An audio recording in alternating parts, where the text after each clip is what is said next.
Welcome to this exciting episode of Audit Offenses Showdown. I'm Joe Malashevsky, your color commentator for FAMU News Network. We're here to guide you through an electrifying display of audit awareness and accountability. Tonight, we will dive into a series of dramatic cases which highlight the do's and don'ts of ethical behavior here on the campus of Florida Agricultural and Mechanical University. And I'm Tristal Wright, ready to call out all of the big plays, fouls, and those unexpected audit victories. Joe, this is not just about entertainment. We're also here to educate. And these stories may bring a laugh, but they also carry a serious message about protecting our university's integrity. That's right, Tristal. From time theft to kickbacks, revenge reports, and multitasking mishaps, our referees are here to blow the whistle on these major workplace offenses. Think of it as the ultimate accountability championship, where the stakes are high and the lessons learned are invaluable. So grab your foam fingers and clipboards. It's time to get in the game. Today we've got a heavy hitter for you, the classic case of employee time theft. Can the auditors make the play and catch the elusive thief? Let's head to the field where Chrissy Brown will be live with the action. Chrissy? Thanks, Joe. We're here at the scene of the crime, otherwise known as the faculty lounge. The Phantom's been clocking in and then vanishing like a ghost. Let's take a look at the replay.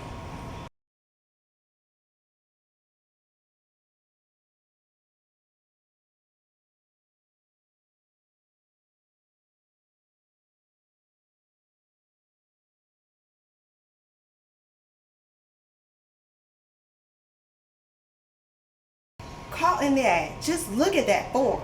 Notice the speed in which she transformed from on the clock into off the dreamland. That's an Olympic level nap performance, folks.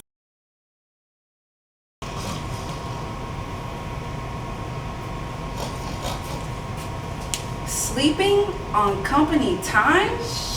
That's a flagrant foul for sure. Time to bench that pillow. Get up, sleepyhead. I was just recharging, for increased productivity. Sleeping on the clock. I call red flag.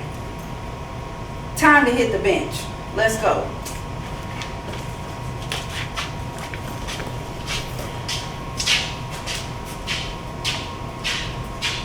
Oh, that's a major turnover, Joe. I gotta say, time theft might be sneaky, but the audit team isn't letting this one slide. The Phantom just got sacked by the audit defense. But here's the thing, time theft is no joke.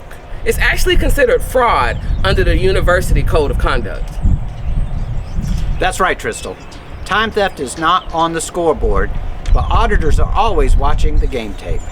If you're clocking in, folks, you better stay in the game and not hit the bench for a nap. Time theft can lead to serious consequences, including disciplinary actions. And it's just not sleeping on the job. It's plenty of other ways to steal time as well. Let's break it down for the fans at home. Like having a coworker clock in for you. That's the old tag team approach, and it's just fraudulent. Taking longer than scheduled or unscheduled breaks. Sneaking in those extra minutes here and there really adds up. Browsing the internet for personal reasons, checking out all of those funny cat videos, well, those cat videos are costing your department. Rounding up your hours. Those extra minutes that you didn't actually work, that's not just rounding, that's stealing. And taking excessive personal calls, if you're on the phone more than you're on the job, then you're racking up personal minutes on company time. And remember, fans, time theft in any form is fraud. It's a direct violation of the university policy and can hurt productivity, waste resources, and even impact your coworkers' workload. So if you're snoozing, we're all losing. And we're giving today's Audit MVP Award to Charlotte Red Flag for that whistle blow. What a play! All right, folks, we have another offense on the field today. This time, it's kickbacks from shady contractors. Tristal, what's your play call on this one? Joe, we're looking at a real foul here. One employee's living large, but it's not because of a performance bonus. Looks like the vendor threw in some extra cash and gifts. Let's take it to Chrissy, live at the scene.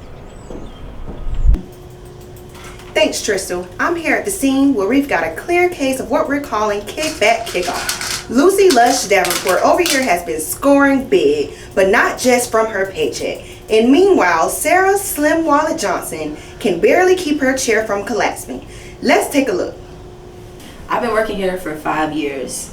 I get paid in team spirit, sometimes even muffins in the break room, but you see no gold stapler, not even a nice chair like Miss Girl across the hall. Listen, it's not my fault because the contractors love me. I didn't ask for this money or this gold-plated thermos. It keeps me cool and my lattes hot all day.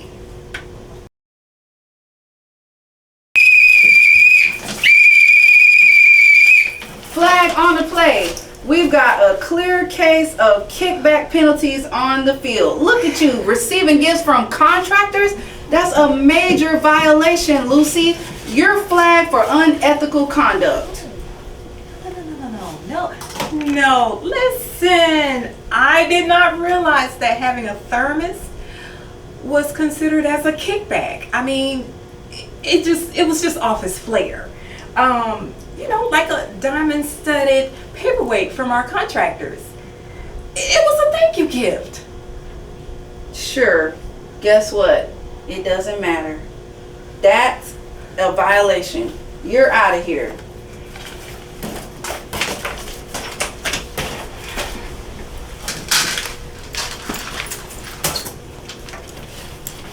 Tristal, it looks like Lucy just got tackled by the audit team. Taking extra money and gifts from contractors? That's a definite fumble in the ethics department and a major violation of the university's code of conduct.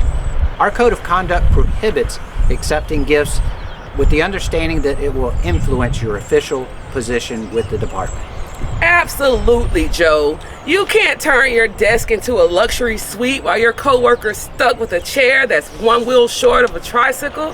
Kickbacks may seem like a quick win, but they'll have you penalized faster than you can say gold-plated thermos. At its worst, this could be considered criminal kickback fraud. And remember, folks, if you're receiving money and gifts from contractors that are flashier than your office holiday party, you're in the danger zone. Let's keep it clean out there. No one wants to end up with a kickback scandal on their hands. We're shifting gears here for a high-stakes revenge report. Today, we have an explosive report coming in hot, an employee accusing their supervisor of something serious.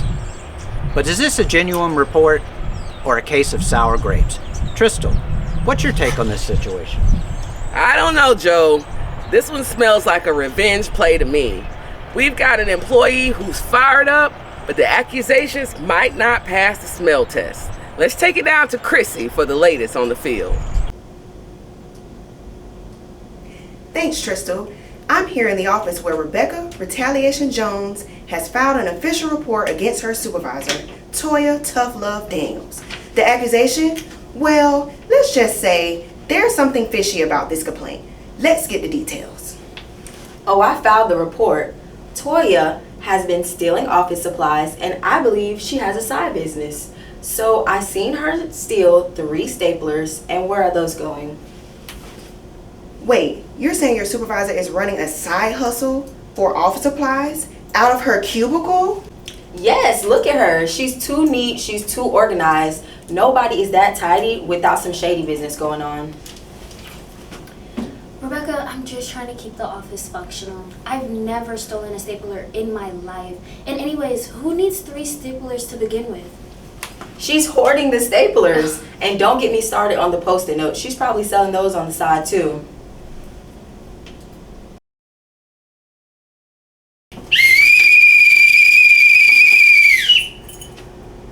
Reporting your supervisor for a non-existent side hustle? Rebecca, that is a clear case of bad faith reporting. This isn't a playground.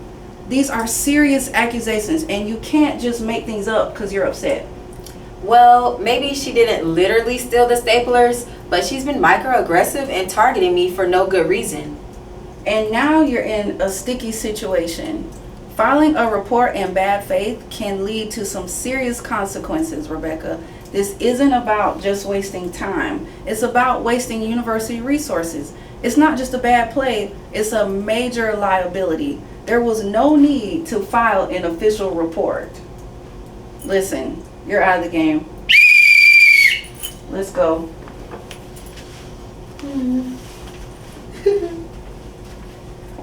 Well, Tristal, it looks like Rebecca's big play just got called way out of bounds. Filing in bad faith, that's an automatic benching in the audit game. And now Rebecca's stuck with the ultimate penalty. She's lost her credibility. Filing a false report might feel like a Hail Mary, but it only lands you in trouble when the accusations don't hold up.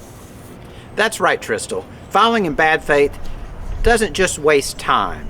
It wastes resources and breaks down trust and leads to serious disciplinary action, including dismissal. It's a game you don't want to play. And there's no coming back from this kind of penalty. A false report is always a losing play for everyone. The University Code of Conduct specifically prohibits engaging in acts of retaliation due to another person reporting compliance or ethics-related concerns or participating in an investigation related to such reports. So remember, folks, if you've got a serious issue with your supervisor, don't just go filing complaints as a grudge. You'll end up benched. And take it from us, bad faith reports are a one-way ticket to the penalty box. And believe me, that's the last place you want to be in the audit game. Now, for one of the most infuriating plays in the audit game. The clock is ticking and an audit request has been outstanding for months. Trista, what's the play here? Joe, this is a classic case of the vanishing audit request. The auditor sent the ball into the field, but someone's treating it like a beach ball at a vacation resort. Let's take it to Chrissy on the ground to see what's going on. Thanks, Tristal. We're here in the audit disaster zone where this audit request has been sitting untouched for 6 months. That's right, 6 months, and the clock is ticking. Larry, any reason why this request has been sitting left to gather dust? I mean, yeah, I'll get to it sometime. Maybe after I plan my vacation, next year, the year after. This was due last week. They've already extended the deadline several times after multiple requests.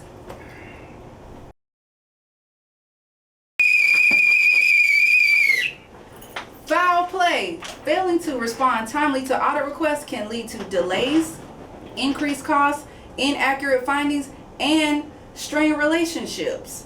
It also exposes the university to greater risk, compliance issues, and potential financial losses.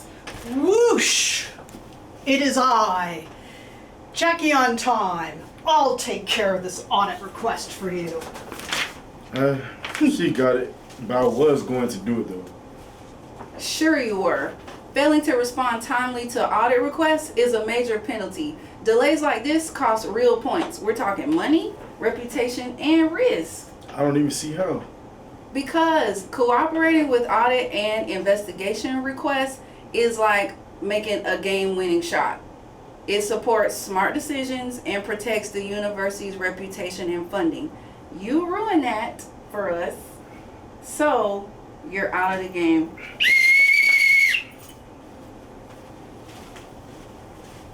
Amazing! The Division of Audit is like the referees of accountability, and they've got full authority to access all the data, books, records, files, property, information systems, and personnel that they need to get the job done. There should be no sidelining and no stalling plays. That's right, Tristal. The Division of Audit has authority to secure cooperation from personnel in all areas where they conduct audits and investigations.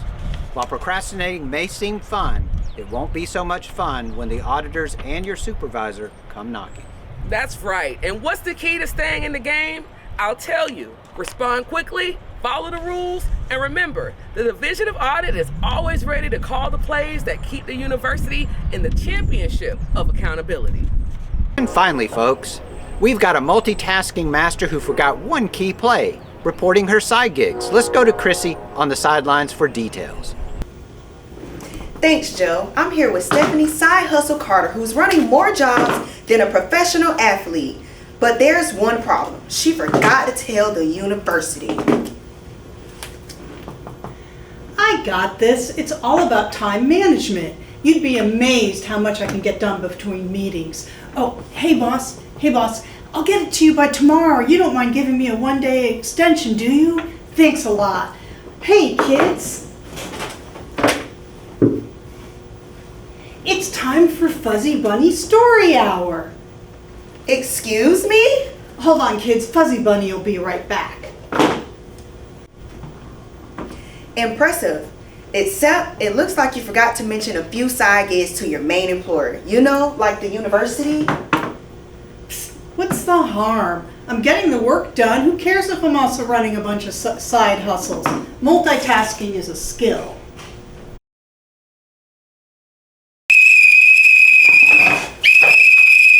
Red flag. Stephanie, how do you explain this? A virtual dog walking job? That's one of my best YouTube gigs. Hey Fido, how are you, Fido?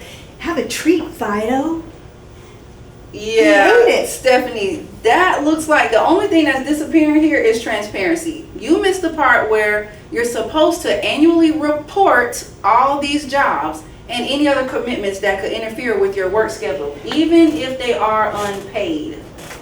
Okay, fine, but I'm super productive. I can juggle anything. Oh, phone's ringing. Hello, concierge services. Wait. This is university operations. Sorry about that. Hold on a moment. Hello, university operations. Wait, no, this isn't the wrong number. This is concierge services. You need what? Pick up dry cleaning at 5? I can do that. Look at you. You can't even handle all this. This is a textbook case of conflict of interest, and it's a professional disaster. Okay. Maybe I bit off a little bit more than I can chew. I gotta leave early today to run all these errands. But hey, at least I got an extension from my boss. No, you didn't, because you are out of here. Taking Fuzzy Bunny with me. Talk about a side job fumble. Stephanie just really dropped the ball. That's why it's so important to prioritize your work and responsibilities to the university. We're talking trust here, people. The university has a duty to use its resources wisely, and that means everyone has got to play with honesty and integrity. Absolutely, Tristal. And if you've got a side gig or an outside activity, you've got to report it. No sneaking around the refs here. Any potential conflict with your university duties needs to be managed, or you risk a major penalty. Absolutely, Joe. Failing to disclose that side hustle violates the university code of conduct and lands you straight in the penalty box. So keep it clean, folks, and keep the university's mission front and center. And remember, folks, if you're pulling a double shift, report it, or you'll end up benched.